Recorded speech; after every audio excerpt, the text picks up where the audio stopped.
All right. Well, thank you for start that over again.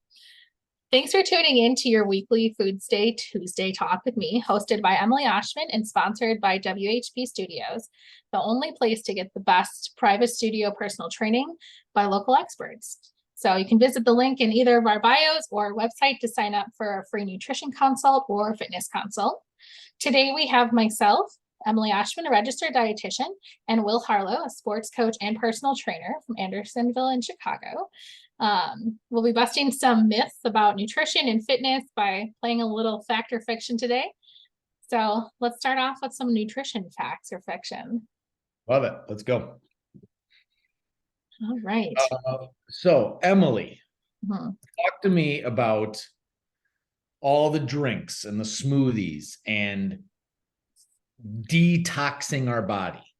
Do green juices and those kind of, mixed smoothies or something like that, what, does that really help detox our body better? And what is detox?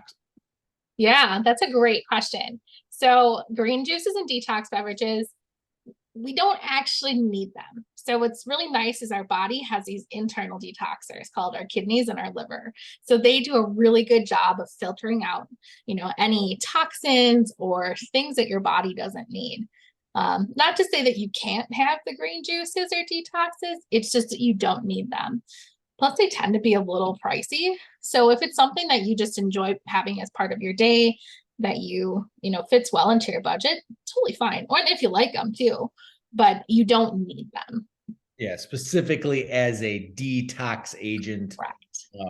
Yeah, it's a perfectly fine food choice. And if you want to, getting your greens in is always good, but having that specific thing for a detoxification of your body, it's a myth. It's a myth. Absolutely. That's correct. It's a myth. We don't need them. All right. Kind of transitioning into working out a little bit more. Being fasted in a fasted state where you have not eaten, like maybe first in the morning, I'm sure everyone's heard of fasted cardio, or coming in on an empty stomach with low blood sugar and low energy and doing all of that to try and think that you're going to have a better workout and or burn more calories. Yeah. True, false? What are your thoughts on that? So that one is actually another myth. So with any type of exercise, you really want to come in there in a fueled state. And what I mean by that is that you want to make sure you have something in your system.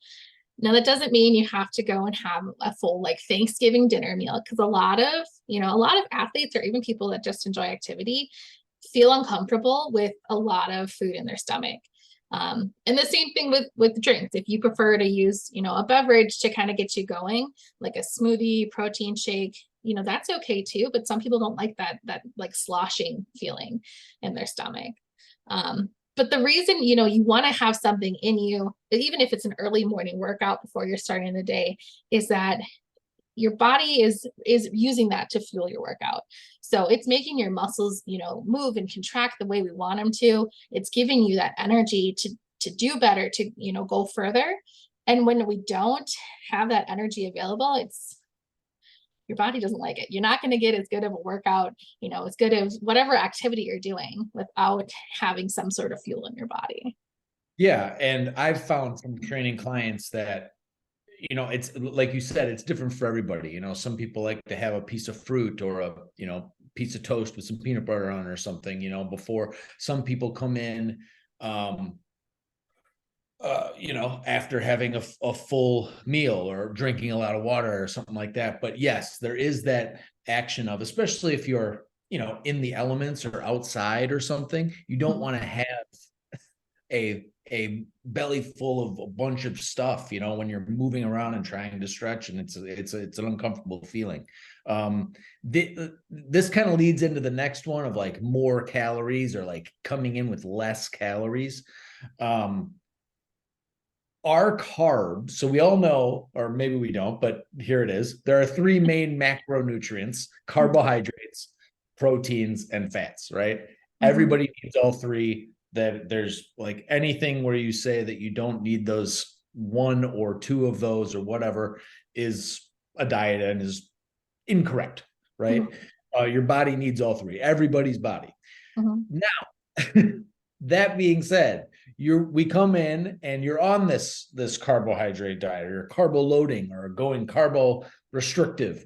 Are those the only foods and the only calories that turn into fat on our body? Yeah, I love this question, because people assume that, certain nutrients, turn into fat, whereas maybe certain nutrients turn into muscle. Really anything in excess, whether it's the fat, carbohydrates, protein, they're going to turn into fat, because that's just a way of our body storing the extra energy. Now, I think what gets confusing is there's a lot of fear around carbs. For a while, there was a lot of fear around fats, and that was more 90s, early 2000s, that we had a real fear of the amount of fat in foods. Now it's kind of shifted to the carbohydrates. We're kind of afraid of those. When it comes down to a calorie standpoint, carbs and protein actually have the same amount of energy in them per gram. The problem is that it's very easy to eat more carbohydrates. So people assume that because we're able to eat more, that it packs on as fat. But it's really just a way of your body just storing those extra calories as energy to be used for later. Right. And as they're stored, what my understanding is that there is a preference in your body of how it accesses certain nutrients, or how certain, components of energy for calories.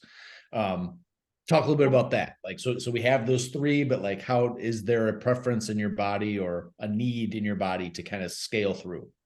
Yeah. So your body is going to use whatever sugar is in your blood to begin with. It uses it for cardio, uses it for strength training, especially, uses it for your daily processes of your own body. What happens is if we're not getting enough carbs, the thought is that your body's going to use fat as the main source. However, it doesn't use that just as the main source. It also uses protein. And really the only protein that we store in our bodies is, in either our hair or our muscles, or our body structures, so our organs as well. So what happens is that when you don't have enough carbohydrates, your body's pulling from both of those sources, not solely the fat, but also the protein as well. And that's kind of why when you see people actually losing weight, they start to look a little like gaunt in their face, or like almost skeletal looking, because they're losing some of that muscle in there too. Yeah. And it's harder on your body, right? That process, the process of having a piece of fruit or even a candy bar and processing that sugar quickly while you're, right when you wake up or something like that, getting your brain processes going, getting your stomach going, getting everything moving, then adding that into a workout, having that energy accessible is so much easier on your body and preferred in your body than having to go to protein and fat. And you're working out, hopefully, to add strength, to add muscle mass. And if you're pulling from your muscle mass by restricting carbs and not having carbs, it's a tough circle that you're in. You're in this like kind of difficult circle to add on and get stronger when you're not able to access that nutrient. So yes, I've heard that a ton too, and it kind of goes in cycles, right? Fats are bad, carbs are bad, eat only protein, eat this, like it's the simple rule is everybody needs it all. And, let's have a nice balanced meal, have a nice balanced diet. Exactly. Yeah, great. Love it. So I did have some questions for you, because I've been hearing some from the people I'm working with. Yeah. Love it. So when we're doing strength training, most people get a little concerned when they start that and they notice that they're gaining some weight. Is that a normal thing that happens, or is that something going wrong? Right. Hopefully, if you come in untrained, like you have not done strength or resistance training, hopefully within that first month, 6 weeks, maybe 2 months, you're going to put on 5, 10, 15, maybe 20 pounds of muscle on your body, right? And if you stepped on the scale from the day that you walked in to that day that you measure, not that we're doing that, not that we want to do that, but just hypothetically, you are going to weigh more weight. You are going to be heavier because you are now adding muscle mass onto your frame, right? So everyone has a bicep, but that bicep may not be developed or may not be as full as it could be, right? Or strong as it could be.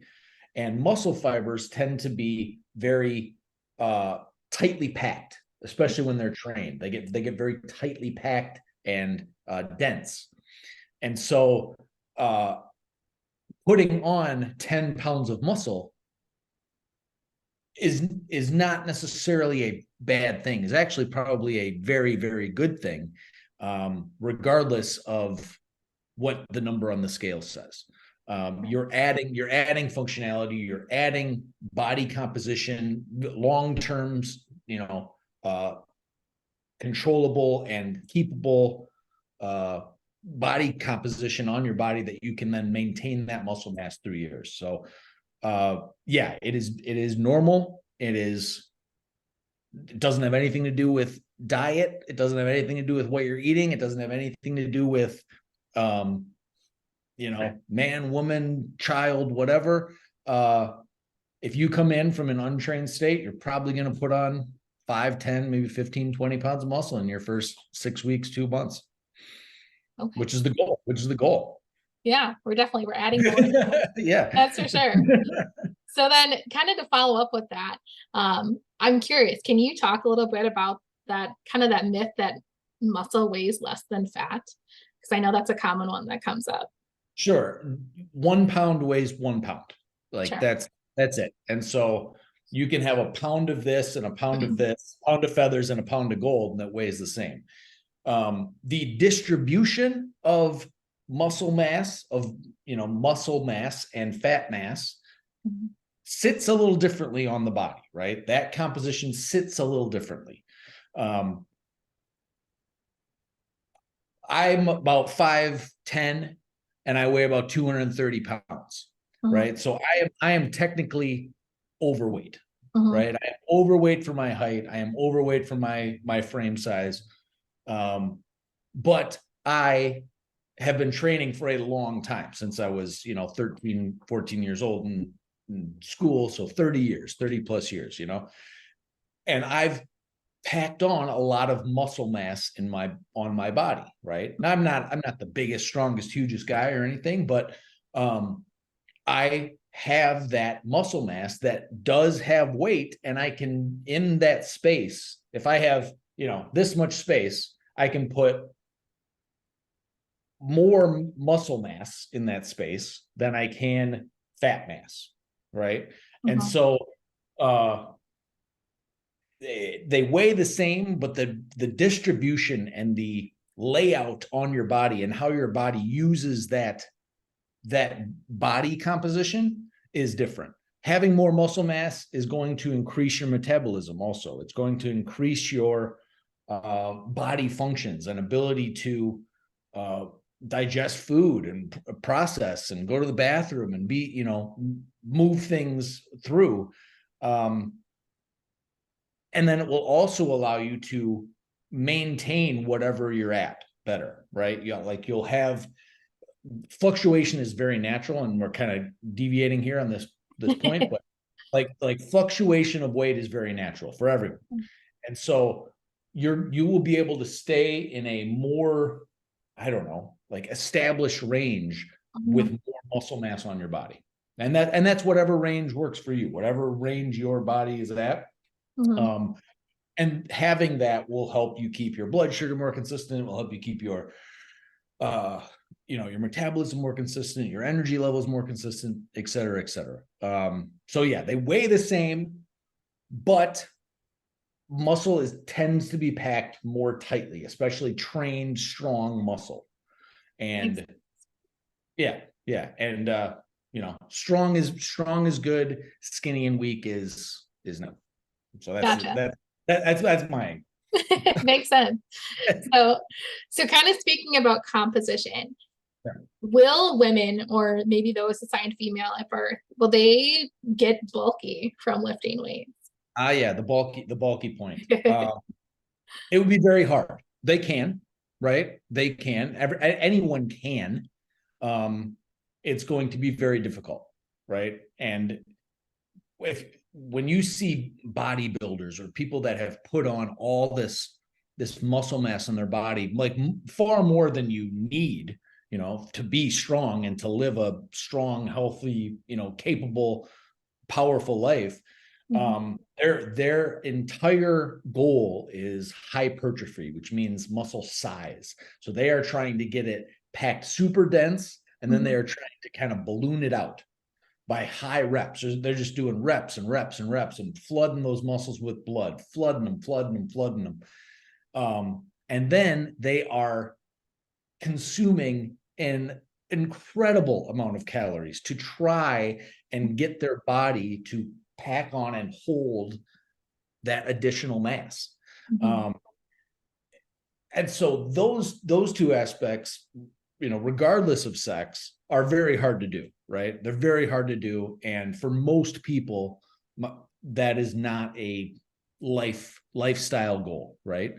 For those people, it's a challenging thing. And you have to do that all the time, every day for years and years and years. Getting into like the women and the bulky thing, coming down into like a gender or a sex thing, the higher level of estrogen in your body is going to make it more difficult than someone with a higher level of testosterone in their body to hold and acquire giant big muscles, right? You can get as strong as you want and still not look bulky.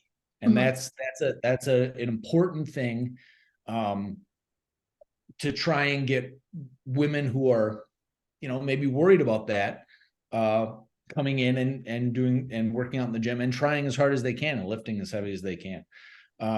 So yes, like you can, women can, men can too, but one, it is extremely difficult because you got to consume all those, you got to eat whatever. I mean, just so many calories, and then you have to work out to get those muscles. I mean, hours a day, years. And so it's possible, but it is very highly unlikely that you are going to bulk up and get real big just from working out and lifting heavier weights. Sure. Yeah, I think most of us assume we see, we see bodybuilders and, that are male and female, and we go, oh, I'm going to look like that if I weight train or strength train. And yeah, maybe in 10, 15 years of, 7-day a week training. Maybe. Yeah. And then we forget how much time and energy and, prep goes into those photos. And frankly, right, Photoshop of those photos and the bronzing and the lighting and illicit drugs. Let's be honest, like to get to a certain size of muscle mass and to maintain that muscle mass,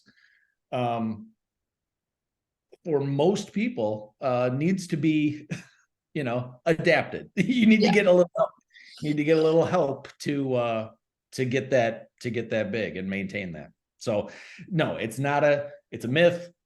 Come in, lift heavy, lift as heavy as you can, use great form. You're not going to, you might get a little strong, you may get some muscles, but you're not going to look like a bulky bodybuilder if you come in and train 2 or 3 times a week. No. Okay. I won't cut back my reps at the gym then. Yeah. Awesome. Well, thank you for answering my questions as well. Hopefully this cleared up some of the nutrition myths that, your clients had, that fitness myths that my clients had, some of that nonsense we see on the internet, or that we hear from other people. That's, I think, almost the worst part of it. So, but we know that there's so many more things that, we can talk about and discuss. And I think we both probably got some ideas even from our conversation today. So thank you for tuning into this week's Foodsday Talk, and we look forward to continuing our discussions next week with a focus on health at every size. I know that's a big one for both of us, so I'm excited to chat about that. But yeah, check out our socials on next Wednesday, tomorrow, for a blog post and regarding next week's topic. So until then, happy Foods Day. Thank you. Happy Foods Day. All right.